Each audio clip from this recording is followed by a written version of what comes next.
ከሴቶች ብልት ውስጥ የሚወጡ የተለያዩ ፈሳሾች በይዘታቸው በአይነታቸው የተለያዩ ሊሆኑ ይችላሉ። እንዲሁም ደግሞ አብዛኛውን ጊዜ የሚከሰቱት በሴቶች ጉርምስና ጊዜ ወይም ደግሞ ሴቶች በሚጎረምሱበት ጊዜ የሚከሰቱ ናቸው። ለምሳሌ በእርግዝና ጊዜ፣ በወሲብ መነቃቃት ጊዜ፣ በኦቭዩሌሽን ወይም ደግሞ እንቁላል በሚለቀቅበት ሰዓትና በወር አበባ ጊዜ የሚከሰቱት የብልት ፈሳሾች በይዘታቸው በመልካቸው የተለያዩ ሊሆኑ ይችላሉ። ታዲያ መቼ ነው እነዚህ ከብልትሽ ውስጥ የሚወጡ ፈሳሾች ጤናማ ናቸው ወይስ ጤናማ አይደሉም ወይም ደግሞ ናቹራል ናቸው ወይም ደግሞ በሆነ በሽታ አማካኝነት የሚከሰቱ ናቸውና ወደ ጤና ተቋም ወይም ደግሞ ሆስፒታል ሄደሽ ክትትል ማድረግ አለብሽ የሚለውን በዛሬው ዕለት ይዤልሽ መጥቻለሁ። ሰላም ጤና ይስጥልኝ ውድ የዩቲዩብ ቻናሌ ቤተሰቦችና ተከታታዮች እንደምን ቆይታችኋል? ውድ ተመልካቾቼ ለዚህ ቻናል አዲስ ከሆናችሁ ሰብስክራይብ በማድረግ ቤተሰብ እንድትሆኑና የምሰራላችሁን ቪዲዮ ላይክ እና ሼር በማድረግ እንዲሁም ደግሞ ለወዳጅ ዘመዶቻችሁ እንድታጋሩና በኮሜንት ሴክሽኑ ስር ያላችሁን የትኛውም ጥያቄ ወይም ደግሞ አስተያየት በማስቀመጥ እኔም ደግሞ አይቼ መልስ የምሰጥበት ስለሚሆን ከወዲሁ ይህን ቻናል ሰብስክራይብ በማድረግ እንድትቀላቀሉ ስል መልእክቴን አስተላልፋለሁ። እንግዲህ ውድ ተመልካቾቼ በዛሬው ዕለት የምናየው ከብልትሽ ውስጥ የሚወጡ የተለያዩ የፍሳሽ አይነቶች ምንነትና ምንን እንደሚያመላክቱ አብረን የምንመለከት ይሆናል። በመጀመሪያ የምናየው የብልት ፈሳሽ አይነት ጎመኔ ከለር ወይም ደግሞ በቢጫና በአረንጓዴ መካከል የሚገኘውን የብልት ፈሳሽ ይሆናል ማለት ነው።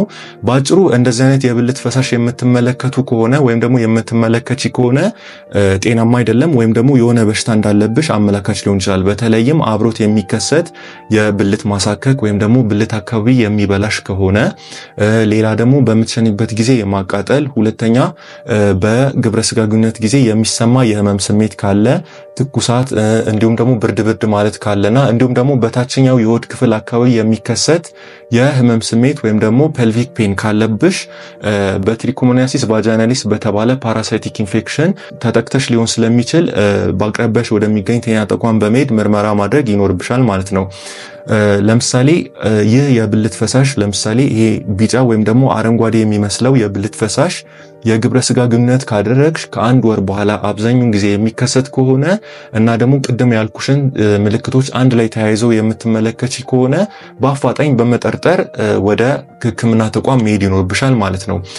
የሚገርማችሁ ይህ በሽታ እስከ 50% የሚያህሉ ሴቶች ላይ ምልክት አልባ ሊሆን ይችላል ወይም ደግሞ ሴቶች ይህንን በሽታ እንደያዛቸው ሁላ በምልክቱ ላያውቁት ይችላሉ። ምክንያቱም አሲምፕቶማቲክ ነው ወይም ደግሞ ምልክቱን ላያሳይ ስለሚችል ሳያውቁት ወደ ሌላ ሰው ወይም ደግሞ ወደ ትዳር አጋራቸው ወይም ደግሞ ወደ የግብረ ስጋ ግንኙነት አብሮት ከሚያደርጉት ሰው ጋር ሳያውቁ ሊያስተላልፉት ይችላሉ ማለት ነው። ስለዚህ እስከ 50% የሚያህሉ ሰዎች ይህንን በሽታ ወይም ደግሞ ይህንን ፓራሳይት በውስጣቸው ወይም ደግሞ በዚህ ፓራሳይት አማካኝነት እንደተያዙ ላያውቁ ይችላሉ ማለት ነው። እናም ደግሞ አብዛኛውን ጊዜ ይህንን ኢግኖር ነው የሚደረገው ወይም ደግሞ ችላ የተባለ የፓራሳይቲክ ኢንፌክሽን ነው። ምክንያቱም አብዛኛውን ጊዜ የአባላዘር በሽታ ተብሎ ሲጠራ ብዙን ጊዜ የሚመስለን እንደ ጨብጥ ወይም ደግሞ ጎኖሪያ ወይም ደግሞ ቂጥኝና ሲፊሊስ የመሳሰሉትን ነው እንጂ ይሄኛው ራሱ ፓራሳይቲክ ኢንፌክሽን እንደሆነ አናቅም ማለት ነው። ስለዚህ ባለማወቃቸው ሰዎች ይህንን በሽታ ወደ ሌሎች ሰዎች ሊያስተላልፉ ይችላሉ። ባይገርማችሁ በ2008 በተደረገ ጥናት አማካኝነት በዚህ በሽታ የተጠቁ ሴቶች ወይም ደግሞ በትሪኮሞኒያሲስ ቫጃናሊስ ፓራሳይቲክ ኢንፌክሽን የተጠቁ ሴቶች እስከ 270 ሚሊዮን በላይ የሚበልጡ ሴቶች በዚህ በሽታ እንደተጠቁ የተደረገው ጥናት ይነግረናል ማለት ነው። ስለዚህ በዚህ በሽታ የምትጠቁ ሰዎች በተለይም ደግሞ ከአንድ ወር በኋላ አረንጓዴና ቢጫ መካከል የሚገኝ የብልት ፈሳሽ የምትመለከቱ ከሆነ በአፋጣኝ ወደ ጤና ተቋም በመሄድ ሕክምና ሊደረግላችሁ ይገባል ማለት ነው። ይህ በሽታ ከተገኘባችሁ በኋላ በምርመራ ደግሞ ከተረጋገጠ በኋላ ልትወስዱት የሚገባው መድኃኒት አንቲባዮቲክ ነው ወይም ደግሞ ሜትሮንዳዞል የተባለ አንቲባዮቲክ በቀን 2 ከ5 እስከ 7 ቀን ሊሰጣችሁ ይገባል ማለት ነው። ከ5 እስከ 7 ቀን ከወሰድሽ በኋላም ደግሞ ለአንድ ሳምንት ያህል ምንም አይነት የግብረ ስጋ ግንኙነት ማድረግ አይገባም ማለት ነው። እንዲሁም ደግሞ ይህንን መድኃኒት ሊወስድ የሚገባው ሰው ደግሞ ከዚህ በሽታ ጋር ከተጠቃ ሰው ጋር የግብረ ስጋ ግንኙነት አድርጓል ተብሎ የሚጠረጠር ሰውም ይህንን መድኃኒት ሊወስድ ይገባዋል ማለት ነው። አንድ የተጠቃች ሴት ጋር የግብረ ስጋ ግንኙነት ያደረገ ወንድም ያም ሜትሮንዳዞል ሊሰጠው ይገባል ማለት ነው።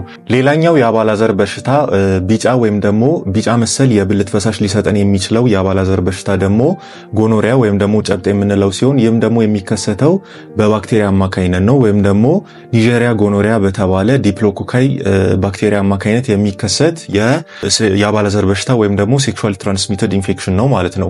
እንግዲህ በዚህ ጊዜ ደግሞ የሚከሰቱ የተለያዩ ምልክቶች አብሮት ሊኖሩ ይችላሉ።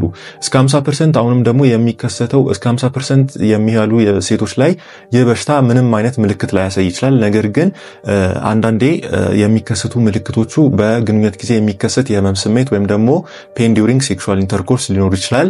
እንዲሁም ደግሞ በጣም ከፍተኛ የሆነ መጠን ያለው የብልት ፈሳሽ ቢጫ የሆነው የብልት ፈሳሽ በመጠኑ ብዙ ሊሆን ይችላል። እንዲሁም ደግሞ በብልት አካባቢ የሚከሰቱ የተለያዩ አልሰሮች ወይም ደግሞ ቁስለቶችን ሊኖር ይችላል። እንዲሁም ደግሞ በታችኛው የሆድ ክፍል አካባቢ የሚከሰት የህመም ስሜት ወይም ደግሞ ፐልቪክ ፔን እና ትኩሳትና እንዲሁም ደግሞ ብርድ ማለት አብሮት ሊከሰት ይችላል ማለት ነው።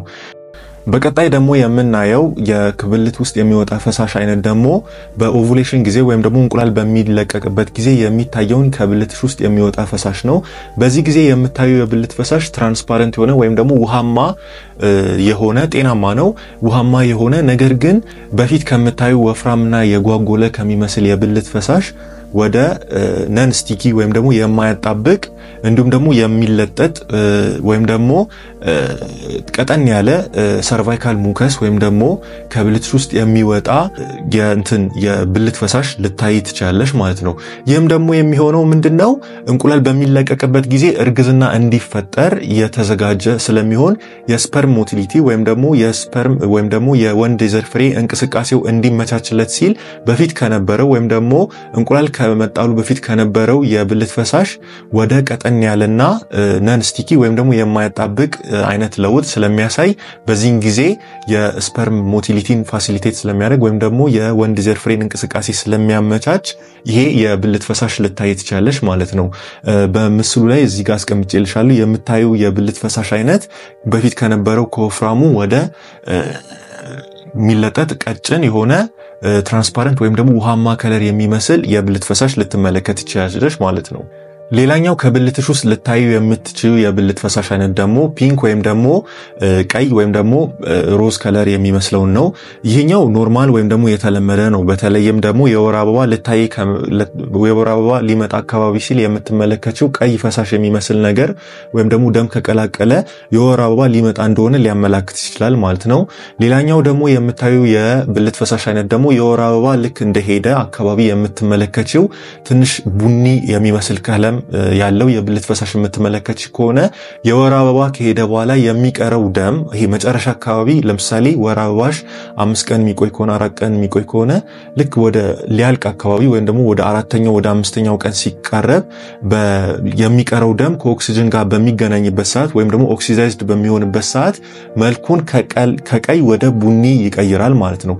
በዚህ ጊዜም የምታዩ የብልት ፈሳሽ ጤናማ ስለሆነ ያን ያህል ሊያሳስብሽ አይገባም።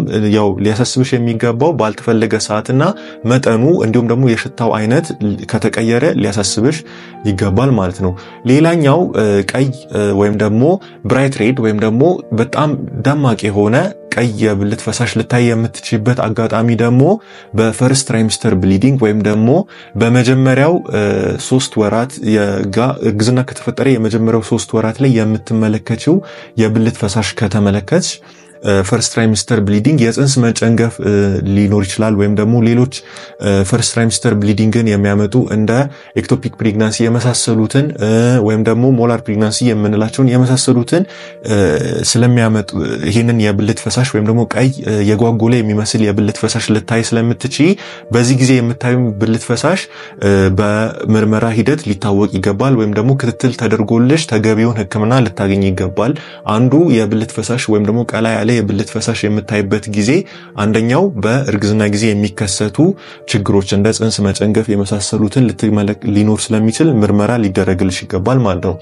ሌላኛው ኢምፕላንቴሽን በሚኖርበት ጊዜ ወይም ደግሞ አንድ ጽንስ ከተጸነሰ በኋላ ሄዶ የማህፀን ግድግዳ ላይ በሚጣበቅበት ሰዓት የሚፈጠረው የብሊዲንግ አይነት እሱም ደግሞ ትንሽዬ የሆነ የጽንስ ግድግዳ ላይ መፈጠሩን የሚያመላክት ትንሽዬ ብሊዲንግ ወይም ደግሞ ደም መፍሰስን ልትመለከቺ ትችላለሽ ማለት ነው። በዚህ ጊዜም ይሄንንም ልብ ብለሽ ማስተዋል ይኖርብሻል ማለት ነው። እንደዚህ አይነት ነገሮች በተለይ ደግሞ ኢምፕላንቴሽን የሚካሄድበት ታይም ላይ የግብረ ስጋ ግንኙነት ተደርጎ ሜንስስ ካልመጣ ወይም ደግሞ የወር አበባ ማየት ሚስ ካረክሽ ወይም ደግሞ ማየት ካቆምሽ እና ከዛ በኋላ የሚታይ ከቆይታ በኋላ ከወር አበባው ቀደም ብሎ ቀጣይ ይመጣል ብለሽ ከምታስቢው ቀደም ብሎ ትንሽዬ የሚመስል የደም መፍሰስ ካየሽ ያ ምናልባት የኢምፕላንቴሽን ሳይት ብሊዲንግ ሊሆን ስለሚችል ይህንንም ልብ ማለት ይኖርብሻል ማለት ነው። ሌላኛው ቀይ ደም ወይም ደግሞ ቀይ ፈሳሽ የሚመስል ነገር ልታይ የምትችልበት የእድሜ ክልል ደግሞ በተለይ ደግሞ ከማረጥ በኋላ ወይም ደግሞ ፖስት ሜኖፓውዛል ኤጅ ላይ አካባቢ ነው።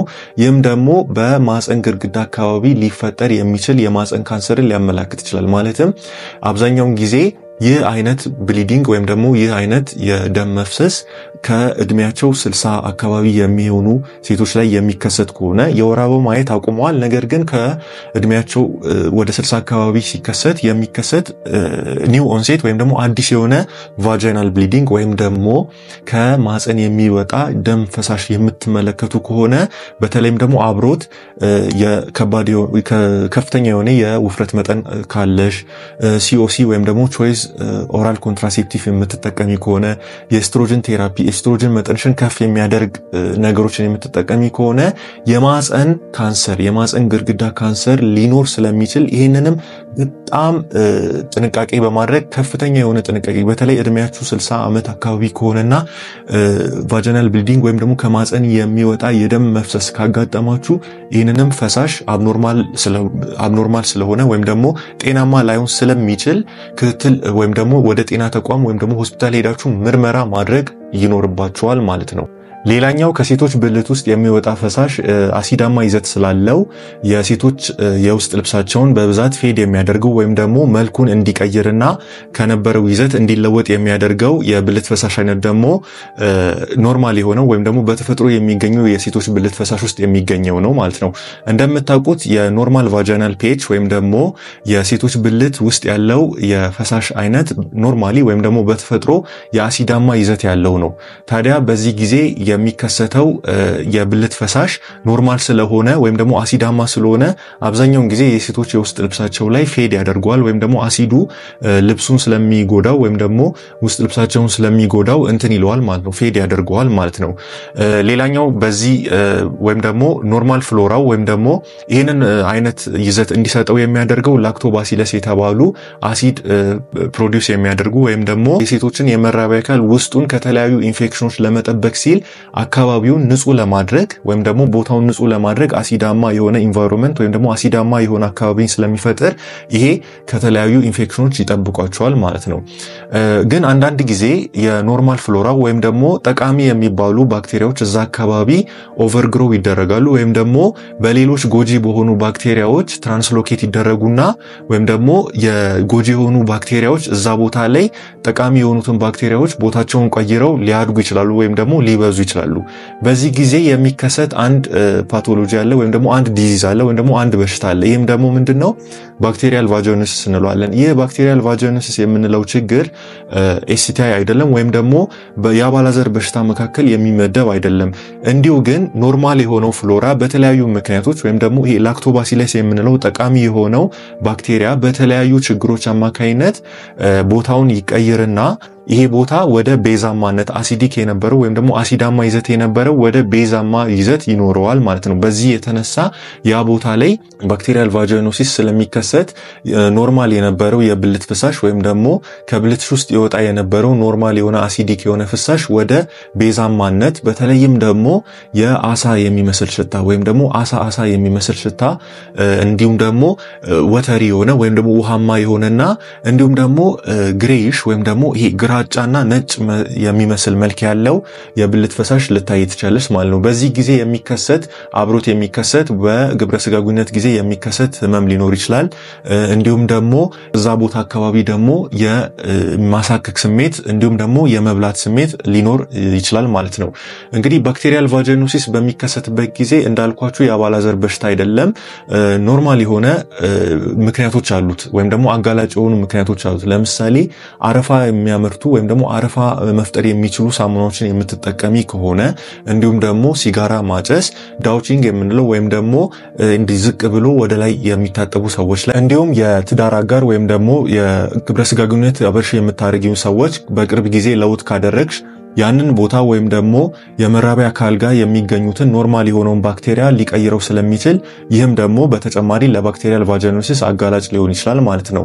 ሌላኛው ባክቴሪያል ቫጂኖሲስ በቀላሉ የሚታከም እንዳልኳችሁ የአባላዘር በሽታ አይደለም። ነገር ግን ይህ በሽታ በምርመራ ከተረጋገጠ በኋላ ለምሳሌ አሳ አይነት ስታያለው ከብልት የሚወጣ ፈሳሽ የምታይ ከሆነ እንዲሁም ያ ፈሳሽ ነጭ ወይም ደግሞ ግሬይሽ ወይም ደግሞ ግራጫ የሚመስል ወተሪ ወይም ደግሞ ውሃማ የሚመስል ፈሳሽ ታይ ከሆነ እንዲሁም ደግሞ በማይክሮስኮፕ የሚታዩ ክሉሴልስ የምንላቸውን እንትኖች የምናይ ከሆነ እንዲሁም ደግሞ በፖታሺየም ሃይድሮክሳይድ ሶሉሽን አማካይነት የሚሰጠን ቤዚክ የሆነ ሶሉሽኑ ወይም ደግሞ ከብልትሽ ውስጥ የመጣው ፈሳሽ በሚመረመርበት ጊዜ ፒኤቹ ወይም ደግሞ ይዘቱ ወደ ከአሲዳማነት ወደ ቤዝነት የሚቀየር ከሆነ በምርመራ ይሄም ከተረጋገጠ መድኃኒት ሊሰጥሽ ይገባል ማለት ነው።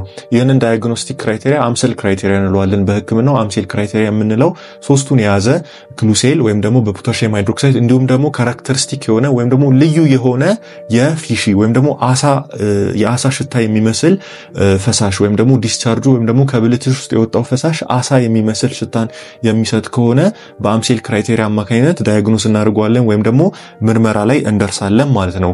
ከዛ በምርመራ ከደረሰን በኋላ የሚሰጥ መድኃኒት አለ ሜትሮንዳዞል ይባላል። እሱም ሜትሮንዳዞል በአፍ የሚሰጥ አማካኝነት ወይም ደግሞ በጄል ወይም ደግሞ እዛ አካባቢ ወይም ደግሞ በብልትሽ አካባቢ ወይም ዙሪያውን የሚቀባ ሜትሮንዳዞል የተባለ ጄል ሊሰጥሽ ይገባል ማለት ነው።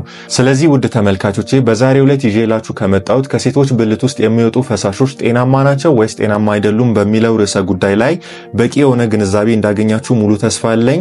ውድ ተመልካቾቼ በቀጣይ ደግሞ በተለያየ የጤና ርዕሰ ጉዳይ ተመልሰን እስክንገናኝ ድረስ ቻናሌን ሰብስክራይብ ማድረግ እንዳትረሱ እያልኩ ከወዲሁ የምሰናበታችሁ እኔ ዶክተር ኦሊያድ ገረመው ባላለው በቀጣይ በአዲስ ቪዲዮ ይዘት እስክንገናኝ ድረስ መልካም ቆይታ